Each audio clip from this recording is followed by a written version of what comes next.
వేడి వేడి అన్నం, అందులోకి ఒక మంచి రసం, దానికి కాంబినేషన్‌గా ఒక మంచి సైడ్ డిష్. అంటే సైడ్ డిష్ రసం అన్నంలోకి ఏంటి ఫ్రై కదా! మంచి ఫ్రై రెసిపీ. 2 రెసిపీస్ ఈ వీడియోలో మీకు చూపించేస్తాను.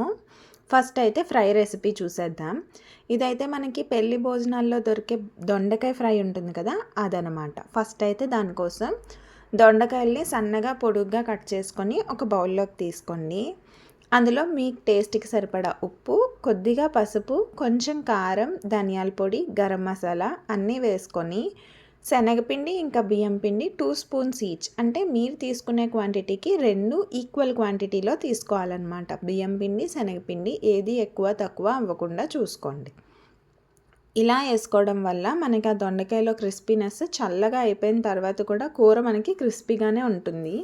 మనం భోజనాల్లో వడ్డించుకునేటప్పుడు అది వేడిగా ఉండదు, కానీ క్రిస్పీగానే ఉంటుంది కదా! ఎందుకు అంటే ఇందుకనమాట. 2 ఈక్వల్ క్వాంటిటీలో వేస్ట్ చేసుకున్నట్టయితే చల్లగా అయిన తర్వాత కూడా అది క్రిస్పీగానే ఉంటుంది.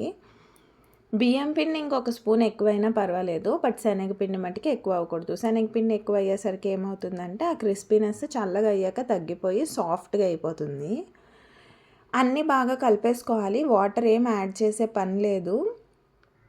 ఆ దొండకాయల్లో ఉండే తేమ సరిపోతుంది. దాంతో మొత్తం కలిపేసుకున్న తర్వాత డీప్ ఫ్రైకి ఆయిల్ పెట్టేసుకొని, ఆయిల్ బాగా మరిగిన తర్వాత వీటిని వేసేసుకొని మీడియం టు హై ఫ్లేమ్‌లో ఫ్రై చేసుకోవచ్చు. మీడియం టు హై ఫ్లేమ్ ఎందుకు సరిపోతుంది అంటే మనం ఆల్రెడీ సన్నగా కట్ చేసి ఉంటాం కాబట్టి సరిపోతుంది. పెద్ద పీసెస్ అయితే లో ఫ్లేమ్ పెట్టుకోవాలి. లాస్ట్‌లో ఇంకా పీనట్స్ ఫ్రై చేసి పైన వేసేసుకొని సర్వ్ చేసేసుకోవడమే. ఇప్పుడు రసం రెసిపీ చూసేద్దాం. వేడి వేడి రైస్‌లోకి రసం ఉంటే చాలామందికి అసలు సైడ్ డిష్ కూడా అవసరం లేదండి. ఈ కాంబినేషన్‌ని ఇష్టపడే వాళ్ళు చాలామంది ఉంటారు. ఇంక సైడ్ డిష్‌తో గానీ, బయట వెదర్‌తో గానీ దేనితో పనుండదు. వేడి అన్నం, వేడి రసం ఉంటే చాలు వాళ్ళకి. బయట ఎంత వేడిగా ఉన్నా గానీ ఆ కాంబినేషన్ ఉంటే వాళ్ళకి చాలా ఇష్టపడతారు. సో, ఇప్పుడైతే బీట్రూట్ రసం చూసేద్దాం. కుక్కర్‌లో ఒక 2 బీట్రూట్స్‌ని పెద్ద పీసెస్‌గా కట్ చేసుకొని, ఒక పెద్ద నిమ్మకాయ సైజ్ అంత చింతపండు, వాటర్ వేసేసి 3 విజిల్స్ రానివ్వాలి. ఆ తర్వాత వాటర్ డ్రైన్ అవుట్ చేసేసి పీసెస్‌ని, చింతపండు గుజ్జుని మిక్సీ పట్టేసుకొని ఇలాగా వడకట్టేసుకోవాలి.